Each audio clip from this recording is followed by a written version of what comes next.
Well. I tell you what, I was thinking I was coming on here to do a 0-0, and I was reasonably content with a 0-0. But let me tell you, I'm over the moon with 1-0. Ross Barkley in the last minute. This is the post-match point in association with Purity. I'm buzzing. You can't tell, but Dolan's buzzing as well. What a win, mate! Great timing. Just having a little sip of the It's good official stuff. ale of Aston FC. Yeah. Oh, I mean, I haven't even had a chance to sort of get my thoughts together because we jump on here like straight away, and you don't even have time to kind of digest it and pick holes in it, you know. It wasn't a great game. Wasn't a great game, but even if it had been a 0-0, Greg tweeted halfway into the second half that there's been no 0-0s this season in the league, and I said, listen, I'd take a 0-0 now and run, and thankfully I've been proved wrong. And you know, I said on our little group, I said it'll be a great 0-0, but if we can have one chance, and that's why you pay a £7 million loan deal or whatever it was. I mean, absolute quality. And he didn't have his best game tonight, Barkley, but it just shows you when you have quality on the pitch like that. Phenomenal. Absolutely phenomenal. My voice is gone. I jumped up, almost like collapsed to the floor because I had like a head rush, and my phone's pinging off right and centre, and it's just amazing. It's just absolutely brilliant. I mean, we're not used to this kind of thing, are we? We're used to the end of games hiding behind the sofa and thinking that Villa are going to chuck it away, Villa are going to give the game away. But I tell you what, the last 5 minutes or so, we really came into the ascendancy, and we just thought, we want to win this. 1 point's not enough. Let's go and get all three. And Ross Barkley's pulled an absolute rabbit out of the hat. Unbelievable strike. What a loan signing already. I mean, already his fee's probably gone up to what Villa were expecting to pay at the end of the season if we wanted to bring him in. But it was a game I really enjoyed, Dolan. Even when it was 0-0, it was a battle. And I saw a side of Villa that I really, really liked. We were dogged, and I never felt like we were going to concede, really. And that's one thing that we've got over everyone else at the moment in the Premier League. We're the only team that really knows how to keep a clean sheet. And that is such an amazing turnaround from the last time we were at Leicester in the league. Yeah, I mean, just two things on that. Like I said during the week to you guys on the live lines, that for me going here would be the yardstick to where we're at, and to come where we've come from back in March, where we were on an absolute hiding to nothing. We looked disjointed. We looked down. We looked lacking confidence, lacking quality to stay up and do what we've done, and then rebuild and go again is just absolutely incredible. And as you said, you know, there's been a lot of talk at the minute about clubs and teams not being able to defend this season. Well, I think you look at Villa, and we're the only team not to have gone behind yet this season. And like I said, against Liverpool, I thought the two goals we conceded against Liverpool were sloppy on our behalf and could have been avoided. So listen, just absolutely incredible. I get more joy, more buzz from this game because it was a team that you look at and you kind of want to emulate. Leicester and Wolves are obviously two Midlands clubs that I think we're obviously bigger than them in terms of stature and fan base, but they're a team that you want to emulate the players they bring in, the way they play, you know, the league positions over the last couple of seasons. You know, Leicester have become a top four, top five club, and I think, you know, to go to them, and yeah, they were missing some big players, but I still thought their starting 11 was very strong, and they still had options. You know, they still brought Madison on, who I think is a quality player. Chowdhury's a quality player. You know, they paid 30 million for Slimani, but yeah, it was still a very strong Leicester team, and I'm absolutely over the moon. I'd say a big takeaway from that game is that Iheanacho usually only has to look at the goal and ends up scoring against us. Hasn't really had a sniff, so that's a big thing as well. You do feel like when things are going badly and you feel like everything's against you, like players will return from injury and things like that, someone who hasn't scored for 10 games will score against you. But when things are going well, you feel like everything's working in your favour. So like the injury situation, obviously Mane was missing for Liverpool, the goalkeeper was missing as well. Leicester have had a few missing tonight. When things are going well, it feels like everything's falling into place, and it really is for us at the moment. I mean, we've kept 3 clean sheets, having played a game less than everyone else. We're the only team that's done that. There's all kinds of things at the moment that Aston Villa are doing that other teams aren't doing, and for once, it's all in a good way. Yeah, and it's just like, listen, it's hard to really comprehend what's happening. It's still very early in the season. There's going to be a lot more twists and turns, but it's just. I said it about the transfer window. You know, we behave like a big club in the window. We're behaving like a big club on the pitch, off the pitch. We're just going about our business in the kind of classy way that we always used to back in the day when we first became Villa fans, and it's just so refreshing to see. And I tell you what, there's no club that deserves more what we're getting, the success that we're getting. No one deserves it more than we do, because we've been through, you know, a real rough ride over the last 10 years. And our fan base deserves this. And for me, you know, since I've been a Villa fan since '94, every victory feels like, you know, like winning the league. You know, 3 points are they're just amazing. The feeling you get is amazing, and you know, after all the years of being a Villa fan, like that feeling you get when you get 3 points is just complete elation. And these post-match pints are becoming hard to do, man, because my head's all over the place. Yeah, I mean, let me tell you, they were hard to do last season at the start of the lockdown shows when we were losing every week. I much prefer coming on, cracking a can, and Villa are in good form. But I think it's the first time we've won our first 4 games in 90 years. So I don't think even my dad was born at that point. So that tells you how long ago that was. It's been an incredible start, and a start you can literally only dream of as a Villa fan at the start of the season. You probably looked at the first 2 games and thought, oh, yeah, there's a good chance for 6 points there, Sheffield United and Fulham. But then you look at the next 2 and think, I'll be happy with 2-3 points out of that. But then you come and you get another 6. I mean, how long did it take us to get 12 points last season?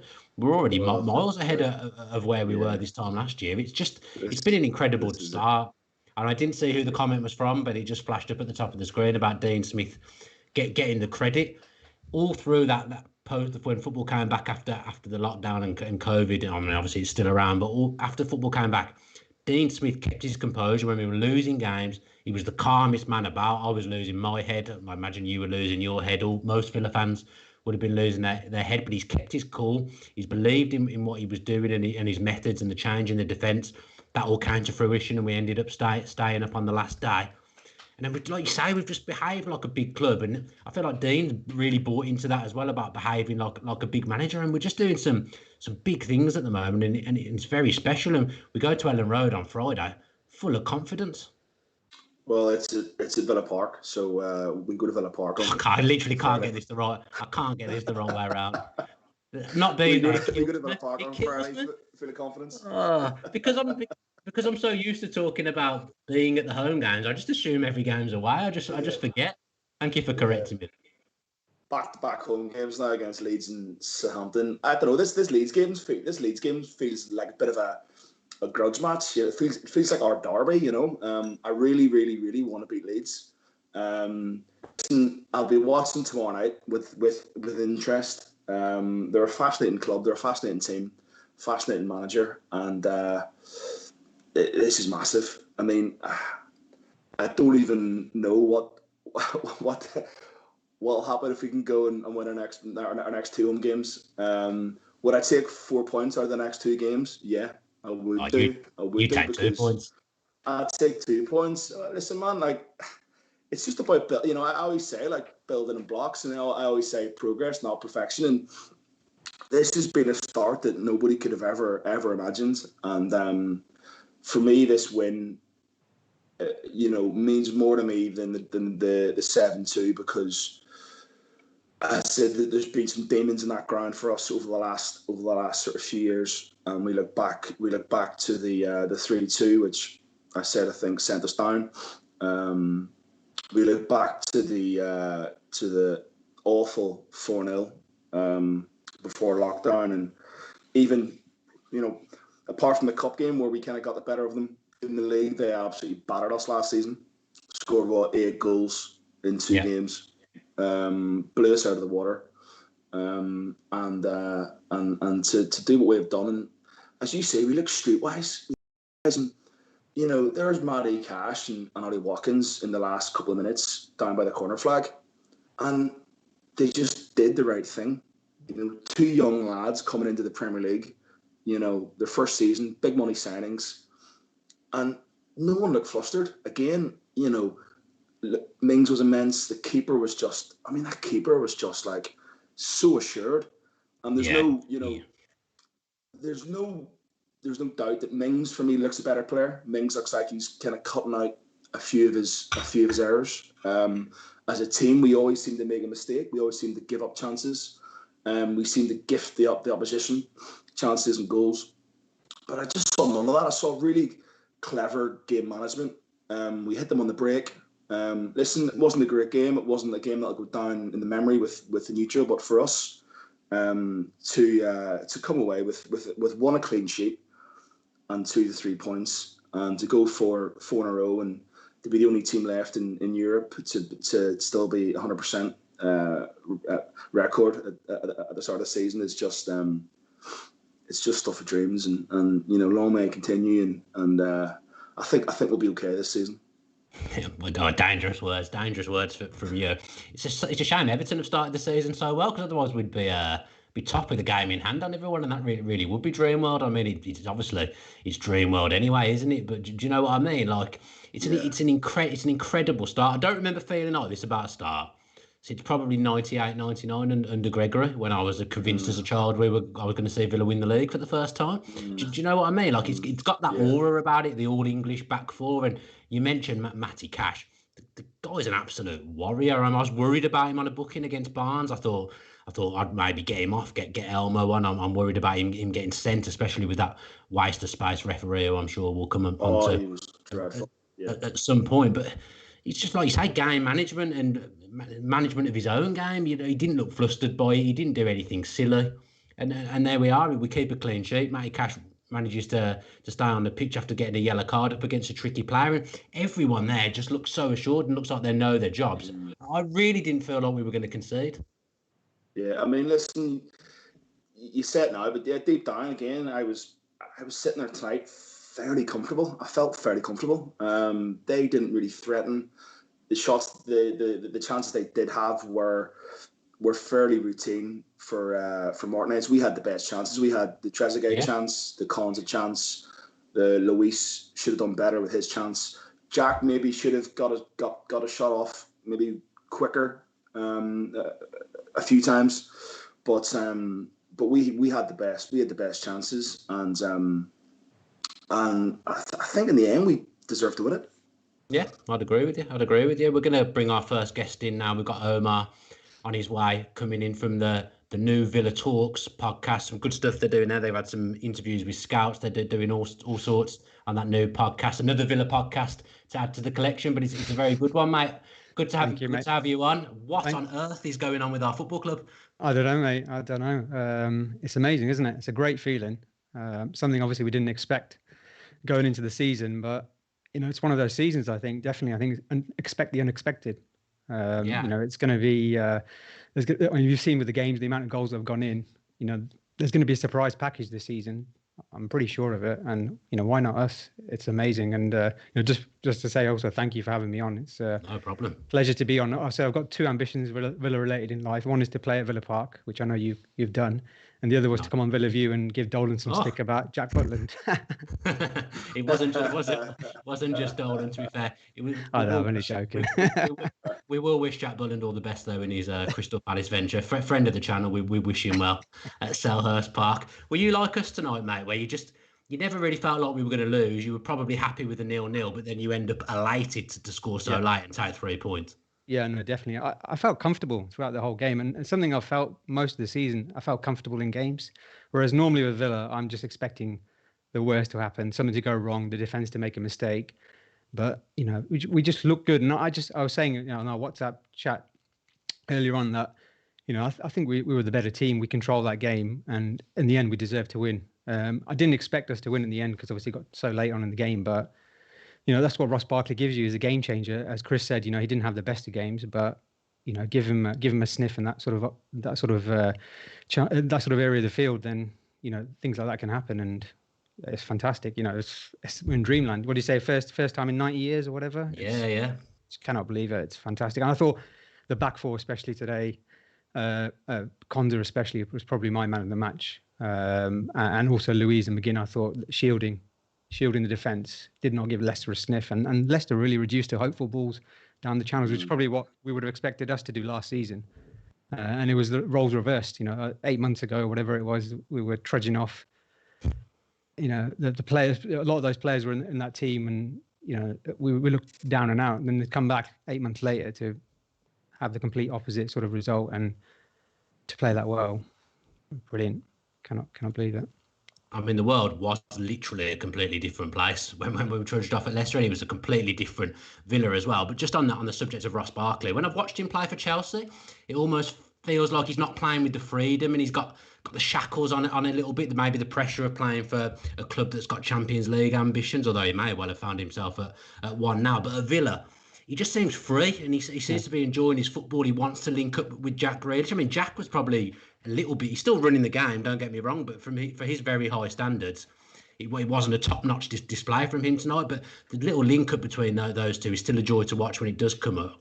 But Barkley, I don't know whether he took that shot at Chelsea. I know that sounds stupid, but do you know what I mean? I'm not sure he would have taken that shot at Chelsea. But at Villa, he just seems free. He's got a smile on his face, and he took a gamble, and it's paid off.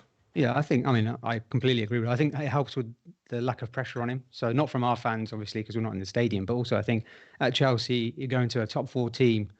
You're expected, it's a big money move from Everton. He's the wonder kid at Everton. The next big thing to come to Chelsea, they expect him to do big things. Whereas with Villa, he can come in on loan, enjoy his football, play with someone he knows like Jack, as you said, link up well with him and just enjoy his football and have the freedom to play and not have the pressure that you need to perform and win game in, game out. Although obviously we are winning in, game out. But, to have that lack of pressure helps. And I think probably it's helping the whole team as well. That's probably why we're performing so well and probably why we're not making that many mistakes. He's got off to an absolute flyer. I mean, except for Dion Dublin. I mean, I keep going on about the 98-99 season. But except for Dion Dublin's start, I cannot remember a start like this from a player in terms of output. And he's obviously won the game for us tonight. It's an incredible start, isn't it? Yeah, fantastic. I know the victory last week, a couple of weeks ago, was amazing, and it's going to be, once in a lifetime kind of win. But this kind of win, I think, is so much more important because it shows you that we can match up with the best. Because Leicester they showed us a lot of respect today. I thought, they were trying to nullify us, and they tried to play a little bit deeper, didn't let Watkins get in behind. And they, the referee I thought was awful today. They were just fouling us left, right, and centre. But we matched them for aggression. There's so many times last season where we didn't lay a glove on teams. We didn't put a tackle in. There were so many games where we had players in our team in midfield who didn't put a tackle in at all. And then today, yes, we had a few yellow cards, but that was because we matched them for aggression. We tried to nip the ball off them, didn't let them play, and they tried to do the same to us, and we sort of fall back on that. But yeah, Barkley. Just hope he carries on, really. So the first couple of games, which has been fantastic. And I think there will be points in the season where, we might have 2 or 3 game run where we struggle. We've just got to, we've got to stick behind the team. That's all. They've shown what they can do and how they can turn it around. We just got to back the team and let. I think it will help fans not being there a little bit in certain games, not against the bigger teams, but certain games, because there won't be that much pressure from the fans to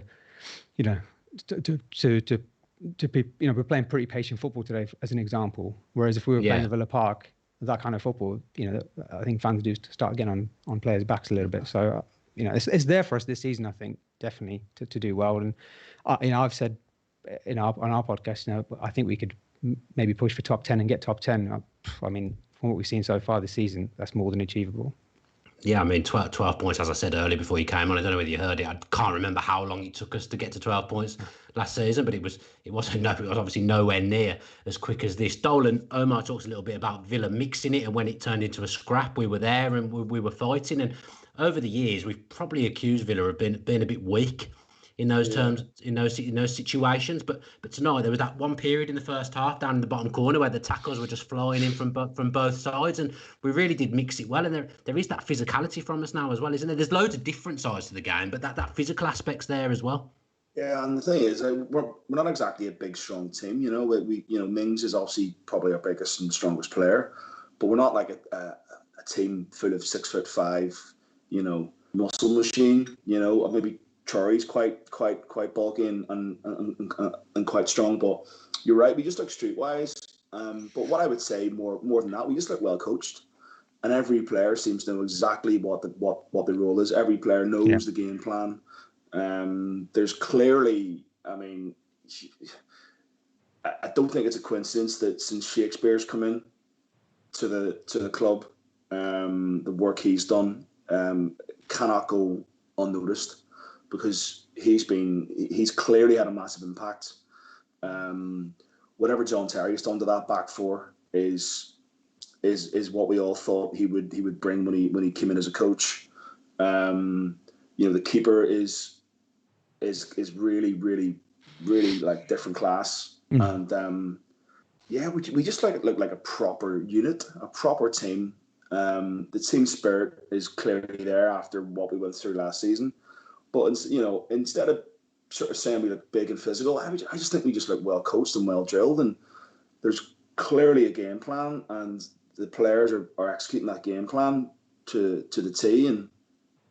And you could see whenever Traore came on, Mings was told just play diagonal balls straight to Traore in the last couple minutes, and it was a game plan, and it worked.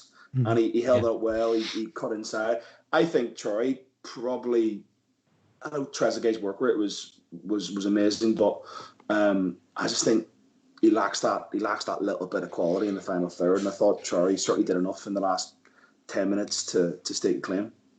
Yeah, it was a good little cameo from Troy Orr, actually. I think that maybe was a telling factor in the game swinging in our favour. I've just seen it flash up on the top of the screen, one of the viewer comments, that it took us 13 games to get to 12 points last season. Right. So that puts into perspective what an outstanding start it has been from Aston Villa. It's been an unbelievable start.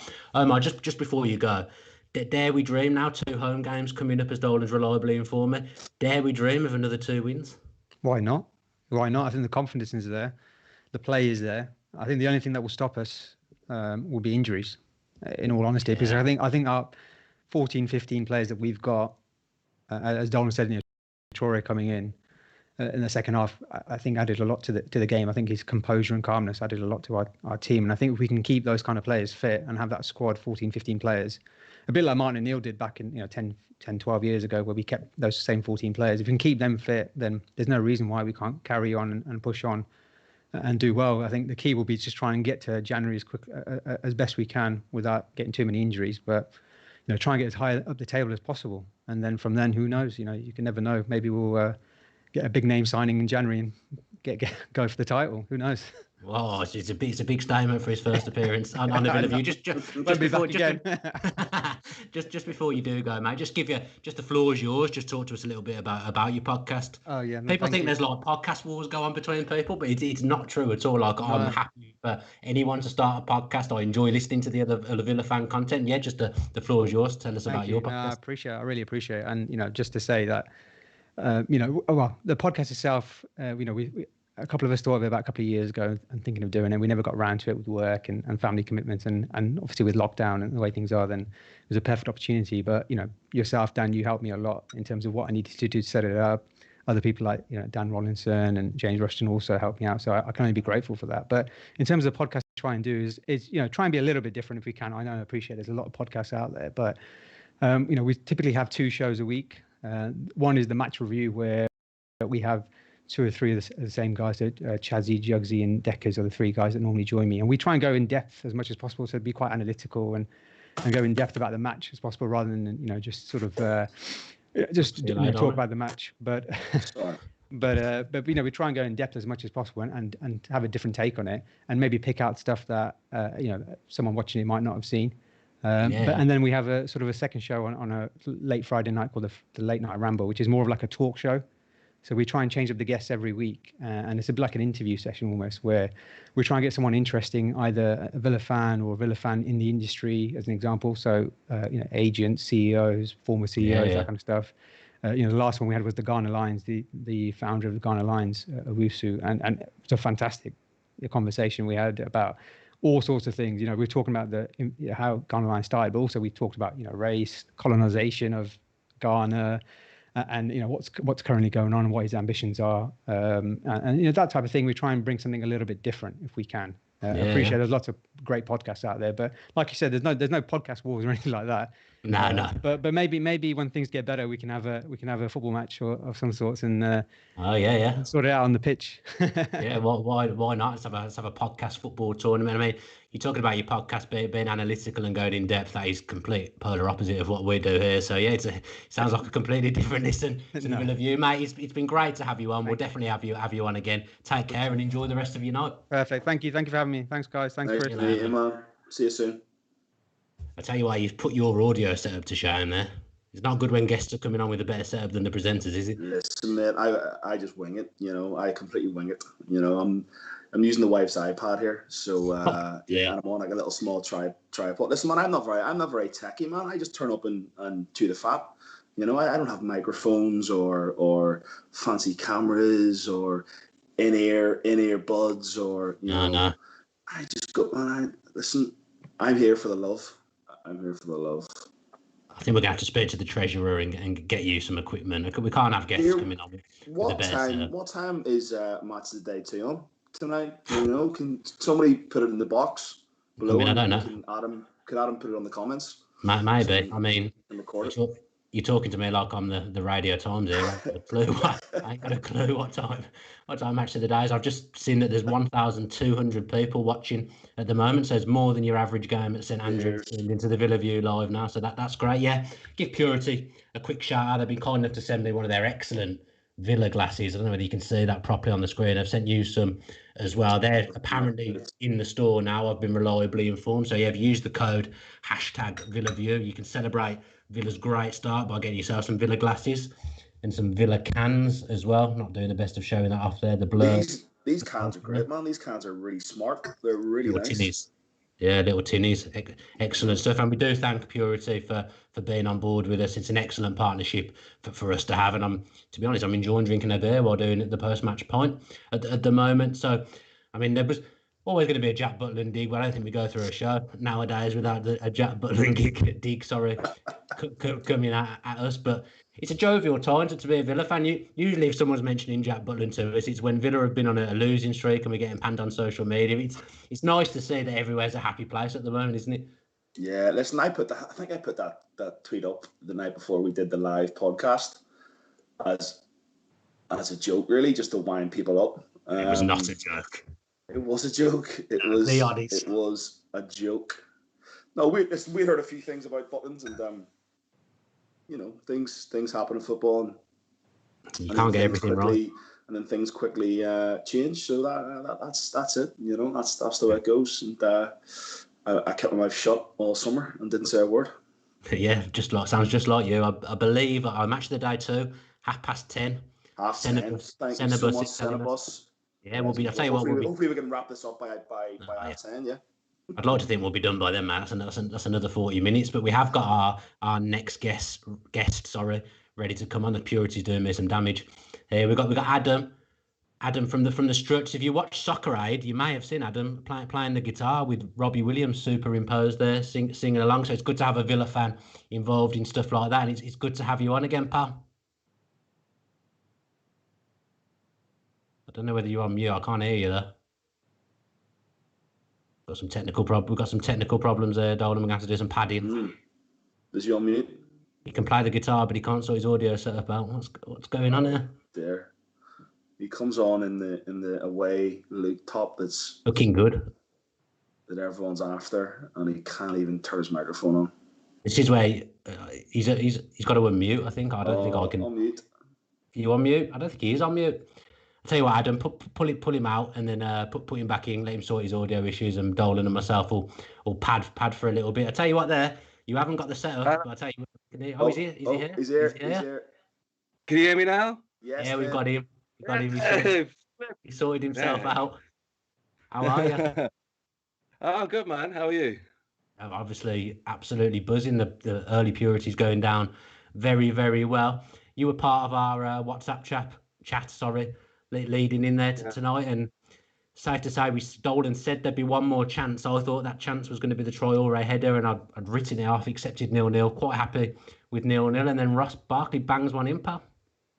Yeah, I did text you early in the week, and I said I reckon 1-0 or we'll nick it. So, I honestly, I think I celebrated that goal more than I've celebrated any goal in a very long time. I was out of my seat. I was jumping around my living room on my own. I just couldn't believe it. It was all right.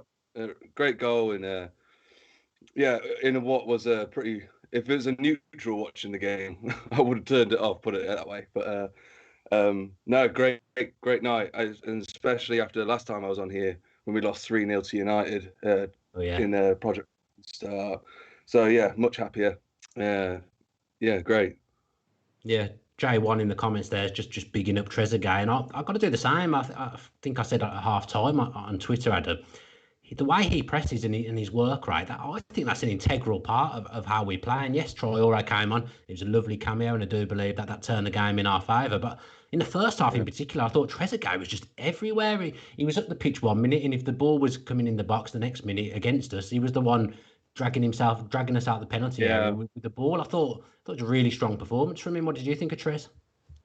I thought it was great, and I thought he was great in the Liverpool game too. I think a bit of an unsung hero, really. Like an absolute machine, tracking back. And it was good because when Matty Cash was on the yellow, I know you were worried about him getting sent off and that.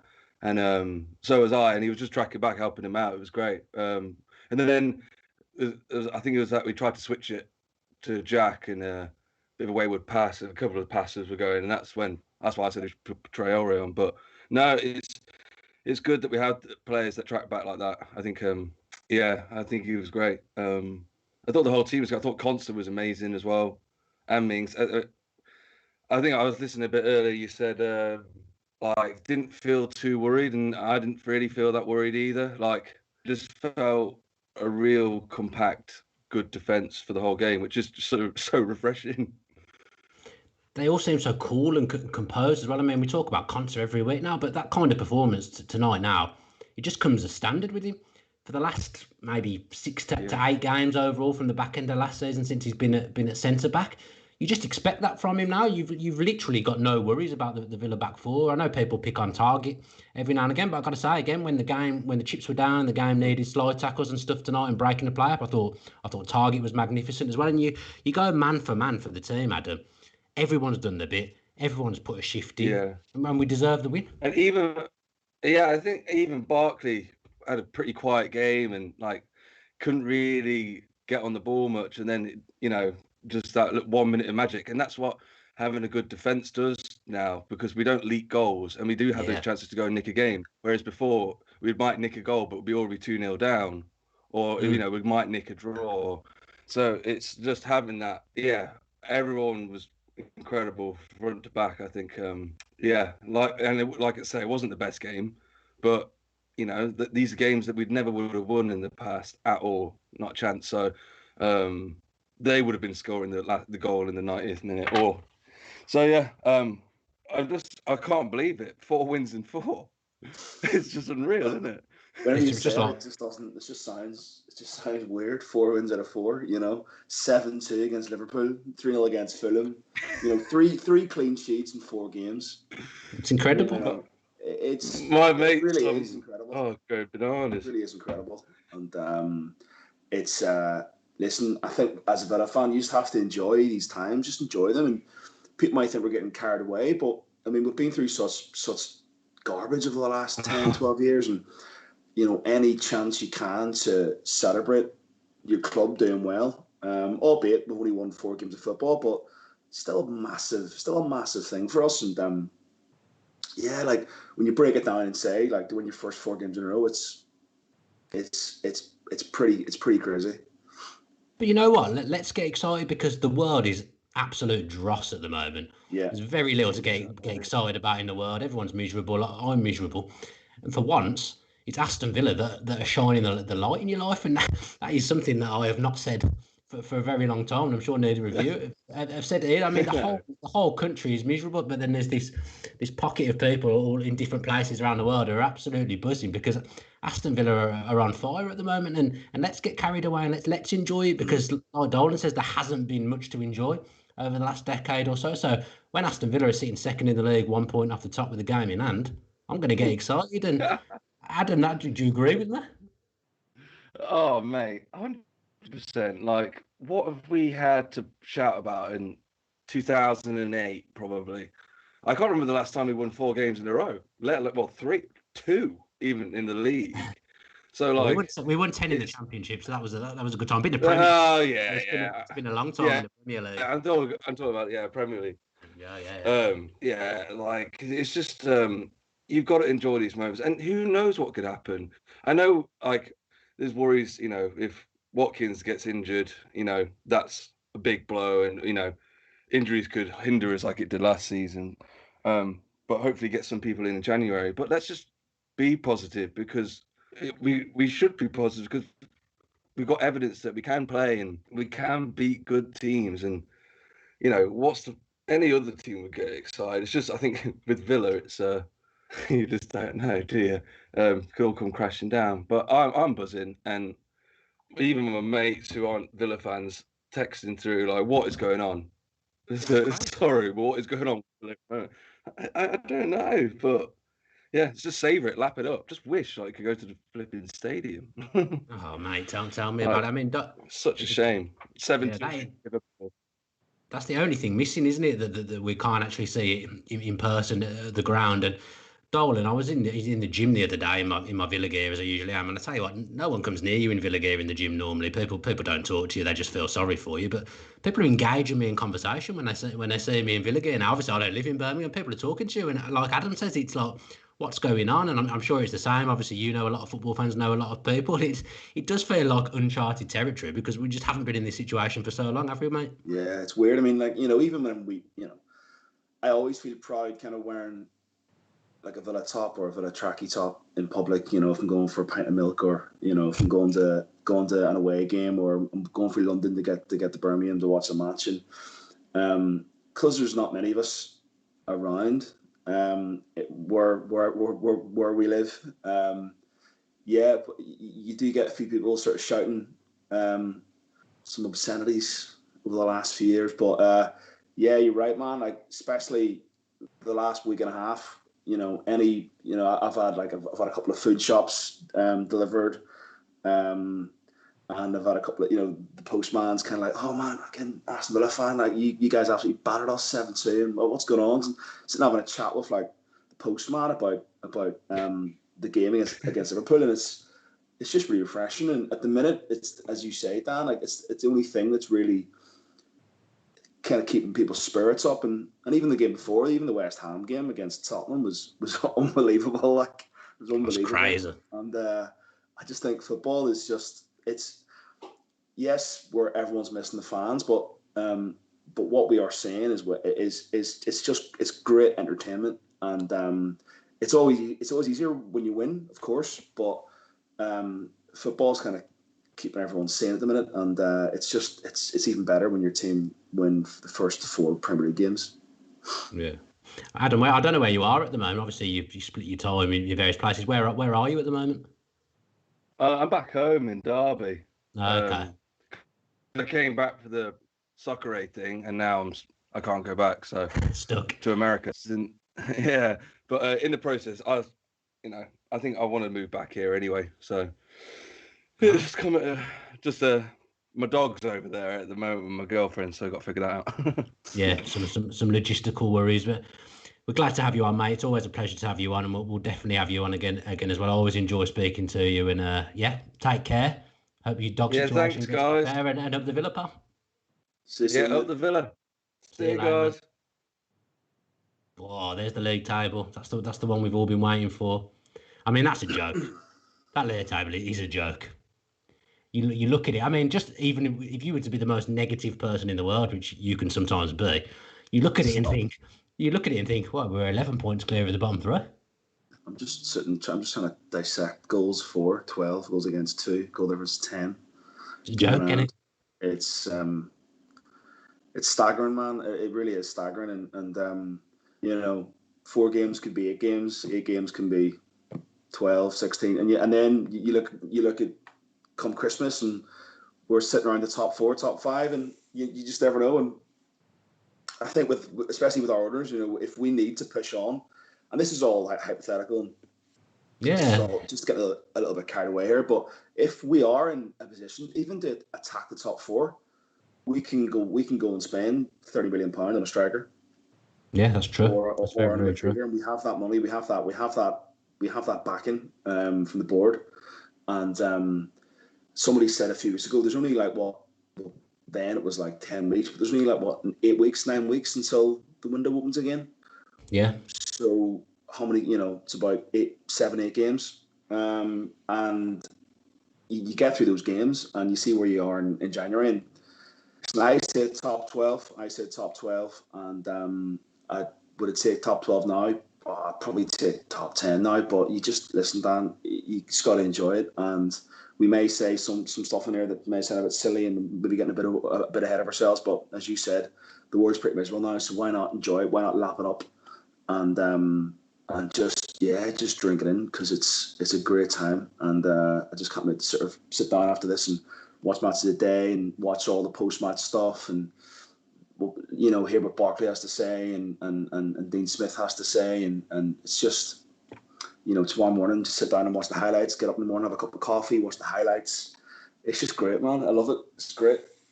I mean, this is as excited as I think I've ever seen you. I've probably only ever known you 4 or 5 years. But you talking about getting up in the morning and having a cup of coffee and watching the interviews and stuff. I think this is the most animated I've ever seen you. I want to get the table back up, Adam. Can you put the table back up, please? There was a few things I hadn't finished looking at that I wanted to check out.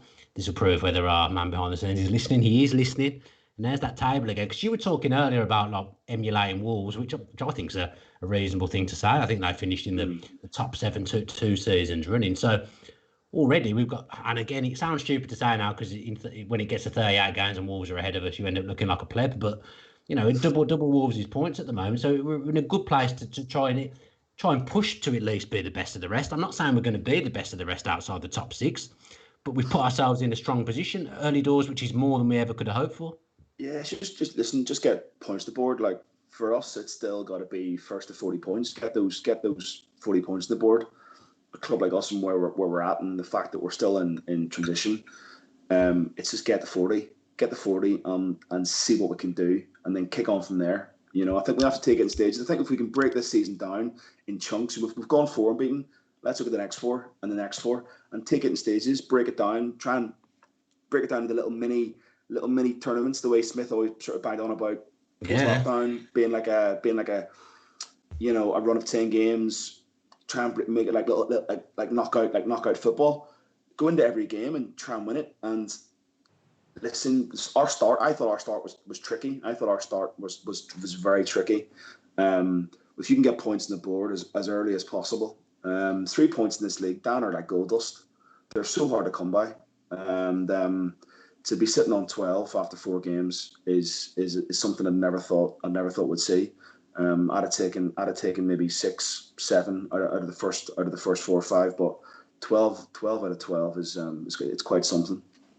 Yeah, I mean, our next guest is ready, but just before he does come on, I mean, I'm starting to feel like a bit of a door-to-door salesman on this podcast. But if you do want to celebrate and get yourself, and you enjoy a coffee like Dolan does in the morning, then the Villa View mugs are available on our store at the moment. So here's the Gabby one here that I cannot get into focus. Whatever I do, whatever I try here, it won't go into focus. But yeah, mugs are available in our store. So if you want to support the channel, we do make a tiny wincy bit of money off mug sales. But if you do want to support us and you do want to celebrate, there's 5 different mugs available. So check them out on the Villa store, on the Villa View store. Sorry, you won't get any Villa View mugs on the Villa store. And also, yeah, the Purity stuff I'm going to keep pushing as well, because I've really enjoyed drinking it through this, and I would like to go and get another one from the fridge, but I'm not going to be able to. It's not going to happen.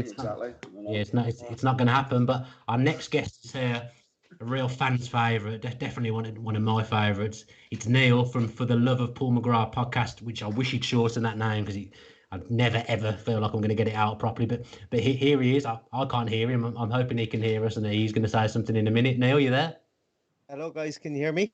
Yeah, Yes, man. there Okay, he is. you got me. Looking- There's a slight petition for us to get us to change the podcast name from For the Love of Paul McGrath podcast to The God Pod and just keep it nice and Oh, yeah, I simple. like that. There's a For the love of God. I've considered it. You might get some listeners that are absolutely nothing to do with Aston Villa. That might be a problem with calling it the God Pod. I'd imagine there's a few Well- God Pods knocking around, to be fair. Well, actually, would you believe that there isn't? Oh, mate. You've got- I'm all about the evangelical market. That's exactly what I'm going for. You got to be capitalising on that. I mean, I will say you're looking absolutely resplendent in your Lions shirt there. Is it Irish Lions? I can't remember which Lions it is. Which Lions club is it? Yeah, Irish it Lions. is. The Irish Lions, we all kind of club together. Well, look, I can't take any Niels as credit well. for this. Nice. at all. Niels. Smart. Yeah, exactly.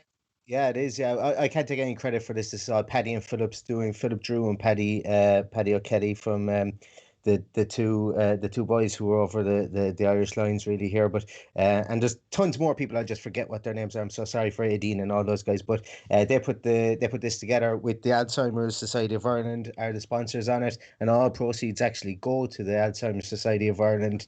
And I think to date there's like 150 sold and. I'm not sure stuff. how much goes. I think it's something like 700 or 800 quid is already been raised for them. But it's a real cool story behind it because they sent a couple of the shirts over to Dean Smith and his brother as well. And the guys sent back photos with the shirts and they were delighted because Oh, they picked lovely. the Alzheimer's Society of Ireland because of Ron Smith and is the Excellent. closest thing to the Dementia Society. So, but they signed a couple and sent them back to us as well, which is Ah, really cool. So, That's a Yeah, nice story, and again, if anything sums up the way the club is at the moment, the feel good, the amount of good people that we think we've got at the club as well. It's that, isn't it? And I think you've seen the game, haven't you? I know you were having some feed issues at one point, but I imagine you're as absolutely buzzing as we are. full disclosure, I paid 15 quid for the game, and about Oh, 20 cool. minutes into it, I stopped watching that feed and I found another feed. So full disclosure, I don't feel as bad saying I found another feed after spending 15 quid and getting fed up with the feed that I had. So yeah, but I did watch the game. I was bloody delighted, I'll be honest with you guys. That you know, when you're getting into the dying embers of a game like that, you're thinking when you're away from home and you're on such a good run and you're a team that struggled to stay up from the last season, you're thinking a point is an absolute brilliant moral victory here and we'll take it and we'll go away and the fact that we haven't been beaten in the league this year. And then for Ross Barkley to step up and hit one in from 19, 20 yards, you know, the table went upside down, the missus woke up, the dog was barking, I shirt off, everything went absolutely insane. And for full disclosure as well, guys, I did have this hat on. Oh This yeah, is lucky the hat. this is it's considered a lucky hat in our house. Yeah, it's for a couple of reasons, and I'm going to take it off again because it's a small bit too how will I put it, Dublin airport trinket shoppy, to be honest with you. It's like a hen party kind of a hat, but it's the lucky hat, and it came good again because I only put it on at halftime. So You got to save that kind of thing for special occasions. I've got things that I think are lucky, and you don't drag them out for every game. You do them when you think you might need them, and obviously your lucky hats paid dividends tonight. But I just want to talk to you a little bit about John McGinn because his role's slightly changed, hasn't he? He's obviously sitting a little bit deeper now in a 2 with Louise, and Barkley plays in front as a 10 with a little bit more freedom. But you think of McGinn, you think about him being box to box and getting around the pitch and using his bum to do things that sounded worse than I intended it to. But you know what I mean. But he's sitting in that deep role, and you're actually like seeing his range of passing now, and he's actually starting off a lot of attacks, and it's quite an underrated skill and a bit something that he's got in his locker that I don't think enough people talk about. His passing range is actually really good. 100%. I absolutely agree with that, and almost like the kind of the how will I put it, the kind of the impetus that he's having in the start of this season is the same that the impetus that Douglas Luiz's change of I suppose scheme and role gave us at the end of last season. McGinn this year has come in. It was really, really interesting. And the telling thing here was that Dean Smith doesn't give an awful lot away in interviews, but he seemed like a man that was absolutely, he was the cat that got the cream when we signed Ross Barkley.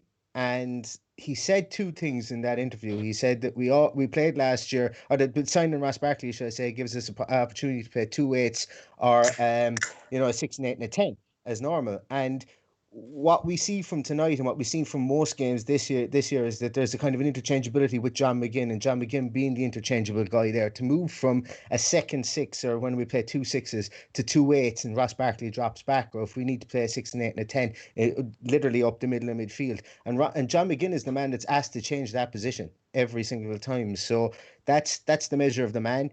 It's the measure of the player. If you ask any Hibs fans, I was in Scotland just before the actual shutdown, the lockdown, and before the pandemic came into effect. And I was in Edinburgh. I was visiting friends, and there was a bit of a party, and everybody anyone that was there was a Hibs fan. And I happened to mention, hey, I do a Villa podcast, and they said, oh, can we come on and talk about John McGinn? And I went, he's brilliant, isn't he? And literally before I knew it, I was up on people's shoulders and we were singing Super John McGinn and everything. It was it went a bit mental, well. but Yeah. that didn't make it over there. But and very much like that, they said that he could play in any team in any league in the world, and that he had the opportunity, like that he had the skill set to play 6, 8 or 10 all the way up through the middle, and he was just fantastic. You could even play him on the wing. And I think his versatility is something that Dean Smith understands and knows, and I think the fact that he's just such a shining light within that dressing room, that he's, like, you can see it with his national team. He's been made captain. He'll basically do whatever you want. He's just a good sort, and he's a good egg, Yeah, getting him on that new contract as well is a big thing for the club. I mean, I'm learning things about Villa all the time at the moment. I'm learning things about Chris Dolan all the time as well. He's just been handed a beer whilst on air, and for the first time I've seen that he has teeth, because this guy does not smile, but I've seen him smile so many times tonight. It's just incredible scenes. I mean, Chris Dolan smiling, Neil, things are going well for the football club. Yeah, that's harsh. No. Listen, I'm gonna step in here, lads. That's harsh. I'm actually a pretty positive guy. You know what I mean? I'm a positive bloke. Okay. But when it comes to Aston Villa, it's sometimes a bit tricky. Do you know what I mean? Neil, how are you coping in these strange times? Strange times in the world in general, obviously awful, but it is strange as a Villa fan to be happy and coming on and doing all these podcasts and being in a good mood. Because as someone like me who does quite a lot of stuff in the Villa media sphere, it's weird. I'm finding it weird. It absolutely is. I'm probably a small bit more insulated from what's going on than most people. I've worked from home for 8 years, so my daily life isn't affected. But what happens with me is that my weekends are my playground, and a lot of that has been affected. And like, even having the opportunity or to click my fingers on a Wednesday or Tuesday, Wednesday or Thursday, whatever, and say, right, I'm going to reach out to one of my mates who's a season ticket holder, see if he's going to the game. If he isn't, I'm going to take his ticket and I'm going to go, or whatever, because I haven't been in a position to hold a season ticket for the last couple of years. And even something like that has been, I'm beginning to find it a small bit, and it's because the success breeds the want to be there, and I suppose all the other kind of similes, like absence makes the heart go stronger and all that are there. But I was only talking to Paddy Kelly, the guy, my co-host in the podcast as well, and I was saying to him, I said that I actually had a dream that we went to Villa Park and that we set up a marquee there just outside the ground, and we had 100 cans and we were giving out cans and we were doing a live podcast. He basically said he told me stop eating cheese before I go to bed. That was number one. And number two, that is some dream. And number two, he said that there's an incentive for you to find a cure for coronavirus, so that we can do that. But I suppose, look, you know yourself that the way Villa is going at the moment, every single person who's ever supported Aston Villa or has ever thrown on a Villa jersey would want to be in Villa Park right now at the moment to soak up this atmosphere from where we've come from the club being like days away from going out of existence. And I know a lot of people go back there, and it's so far in the past almost now at the moment. But from where we were there to beating Leicester the last kick of the game and beating Liverpool 7-2, it's almost as if You know, there's been a mirror put up on actual time, and it's deflected the bad away, and it's brought the good into the mirror, and it's just amazing. It's amazing. But it's look, times will come good again, and hopefully hopefully Villa will still be on a winning streak when we can travel once more and get into Villa Park, and it's going to be as fantastic as it was the last time we were there, and I absolutely know that. I mean, I'm completely going to throw the show here, but you telling your story about your dream. I mean, this isn't Villa related at all, but it is kind of Villa View related. I had a dream a few weeks ago that Tom and myself were doing a podcast, and there ended up being a terrorist attack, and Tom and myself thwarted this attack, and then I had to go and do a reconstruction for the BBC, and I couldn't speak. I just kept bursting into tears. I need to obviously need to lay off the cheese before bed as well. It's one of the most bizarre dreams I think I've ever had. That's very Alan Partridge, that Dan.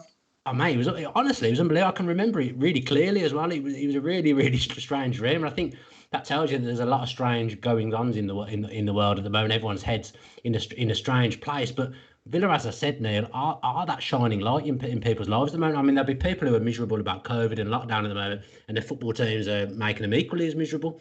Usually, that would be us, but it just isn't us at the moment. Yeah, like here in Ireland, every second person is a United fan, and when they're not a United fan, when United are going poorly, they support Liverpool. I mean, that's the way it goes in Ireland. Like, you know, there aren't very many people here who don't hold love for a front runner, and I'm not being bad about that. It's just the demographic of people over here are United or Liverpool fans. Basically, that's what I'm trying to say. So us Villa fans, we're few and far between. There's a nice pocket of us over here as well, and a few of us exactly, but. You know, when you see like I would be friends with a good lot of United fans, and that's where I'm going with this, is that like today there was a lot of text messages flying back and forth about 1-0 when Newcastle went up 1-0, and then it went 1-1, and then they ended up winning 4-1, and they were going to win the league again. And you know, that's the way I suppose every football team thinks of. But thankfully, we're the ones that are kind of looking down and kind of going, okay, things are going rosy for us, as you said. And tomorrow I will wake up, my chest will probably be an inch further out than it normally is, with pride. And you know, I'll be able to look people in the eye and say that, yeah, I've had a good weekend. And why did you have a good weekend? Well, my team scored a 92nd minute winner, and we're second in the league with a game in hand. And it's not often that I can go into work or that I can walk down the street and say that. And I heard you beforehand saying, Chris, that you know you wear Villa gear around the place, and sometimes some people roar obscenities at you. And well, it hasn't gone that way for me, but most people will kind of look at you with those pitiful eyes and go, "Oh, you're a Villa fan, are you?" And then I'm going, "Yeah." It's not like I've got leprosy or anything like that. You know, I've made a conscious decision to be a Villa fan. Thank you very much. And I suppose, look, everybody gets their 5 minutes in the sun. I just hope ours last for an awful lot longer than 5 minutes, and we go on to push on from here and win the next couple of games and see where the season takes us, because it can go anywhere. Do you think Villa will come in a little bit sexy again? Like, do you think that, like, you know, everyone's got like a second team that they like and they keep an eye on? Do you think, because we're quite a likeable side now, we've got likeable players, we've got good players. There's an English core there, a British core as well. Do you think Villa will come in a little bit sexy again, lads? I think in a roundabout way, Jack Grealish not getting picked for England and not bringing up old wounds and so on like that. But you saw the kind of the backlash that the English football fan had towards Southgate about Jack Grealish not getting picked. I think a lot more teams now, or not more people, are looking at Aston Villa and are going to follow the results and say, well, look, this is fantastic, you know. Surely you can't drop Grealish anymore. So in a roundabout way, I'm kind of thinking Southgate never play Grealish again, because people will start to love us, you know, love the team again as it is. But obviously, you know, I want Jack to do really well. But I think this year for us we would want to challenge at the top for a long period of time. I think that everybody really has picked Leeds as their second team, and we play Leeds next, and obviously Bielsa's a fantastic manager. And well, I think it's the nostalgia. Look, for a team that was so big, and that's once again, I think it's because they challenge and they're a natural rival to Manchester United, or they've been one of the rivals of Manchester United throughout the years, and you know that they've got a fantastic manager in Marco Bielsa, and they play an attractive brand of football, and they can see goals, but they score goals as well, and so on. And you know, Calvin Phillips is in the English team, and So they bear a lot of similarities with us from that point of view, that they're flamboyant and that they're nice to watch. I suppose Aston Villa are nice to watch now. Times last year we certainly weren't, but we are now. And yeah, look, I would like to think that we will over time become people's second team. Yes, then, but I think at the moment I'm okay with being in Leeds' shadow from the second team point of view and go about our business. Keep on picking up points, and if the media don't want to focus on us, that's fine with me. We'll tally up those points. We'll keep our goal difference down like we're doing, and keep our clean sheets. And by the time people realise where we are, we'll actually be a genuine threat to the top 6 positions, hopefully at some stage during this year. And we will, because I think we're good. We're good underdogs. I think we've always been good underdogs, Aston Villa, and long may this good run of form we're having continue. Neil, it's always a pleasure talking to you. I love talking to you. I sit there with a smile on my face the whole time you're talking. Just before you go, I mean, at this rate, everyone's going to defect to different podcasts and not listen to the Villa View anymore. But just give your podcast one last plug before you go, mate. Yeah, my podcast is called For the Love of Paul McGrath podcast, for obvious reasons. Irish-based podcast here. We everybody in Ireland, there's nobody that doesn't love Paul McGrath. He's a national icon. We would have statues and stamps like made to him. He would be on the back of our coins if we could possibly get the government to agree to it. He's just a legend of a man, and I know how much he means to Aston Villa supporters throughout the world, I suppose, really, as well. But our podcast, myself and Paddy Kelly, we ramble. We ramble pretty much like this, and we just chat things, and we try not to take things too seriously. There have been days we've been in good moods, days we've been in bad moods, and we just kind of try and talk as if we're talking to each other across the table in a pub, and just trying to trash it out. And I'm sure Paddy would disagree and say that I do more of the talking than he does, but yeah, as I say, that's par for the course, Paddy. I think the two guys here will admit too that sometimes I talk too much, but you can find us anywhere. You can find us anywhere. From time to time, we've got some great guests on as well, and we've had we've had yourself on, Dan, and we've had Ty on as well, and Chris, you're welcome to come on anytime you please. Thing is, I'm Irish, mate, as well, and I haven't even asked on. What's up? You've just been invited. You've just been invited. Been invited. Yeah. Whenever you want. That's all right. That's fine.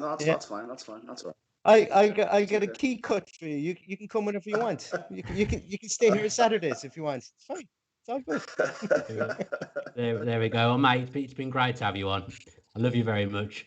I'll have you on again soon. Take care. Enjoy the rest of your night, pal. Thanks very much, guys. See you later. I mean, I could see. I mean, you're desperate to finish in time to watch Match of the Day too, Dolan. So we will finish in a second. He's exactly why everyone loves the Irish. He's exactly even I love the Irish, and I'm Irish.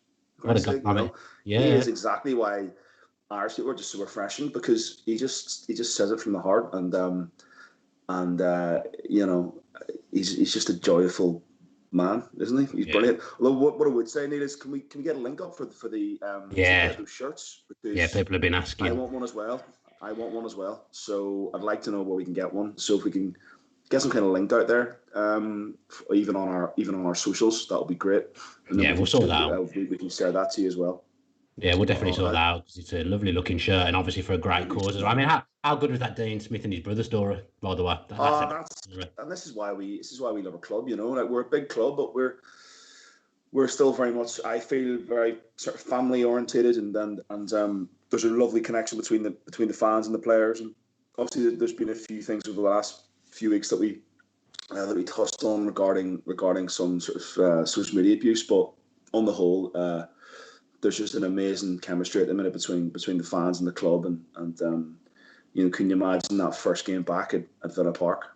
I can. I think about it every day at the moment, mate. It'll be a special day, and I think it's one now that we're trying to look forward to. But just overall, Dan, it's been a pleasure being on tonight. Yeah, it's been brilliant. These post-match pints are tricky, man. Especially to do the last sort of 3 or 4 and to come on after such dramatic wins. it's hard. It's hard to really sort of commute and get your thoughts processed. So I think like last time, we'll probably have a live lounge on Tuesday, and we'll try and dissect the game in more in depth detail. Yeah, we'll try and get a guest on with us as well. We've been trying to work hard to get guests for the live lounge. I know Dolan's in talks with a big name at the moment, so we'll see whether he can get that over the line. Absolutely no pressure. Yeah. We'll see what Butland's up to. I mean, he'll only be sitting on the bench for Crystal Palace, so we can try and get him involved in the future if possible. Dolan, it's been an absolute pleasure. Thanks to everyone that's tuned in and watched, and thanks to everyone that's come on the show tonight as well. 3 really good guests, all good talkers. Really enjoyed having you on, and as always, it's excellent talking about a win. Look after each other in these hard times. I know everyone's a bit miserable at the moment, but for once we can say that it's Aston Villa that's bringing the light and the joy into our worlds. Up the Villa, stay safe.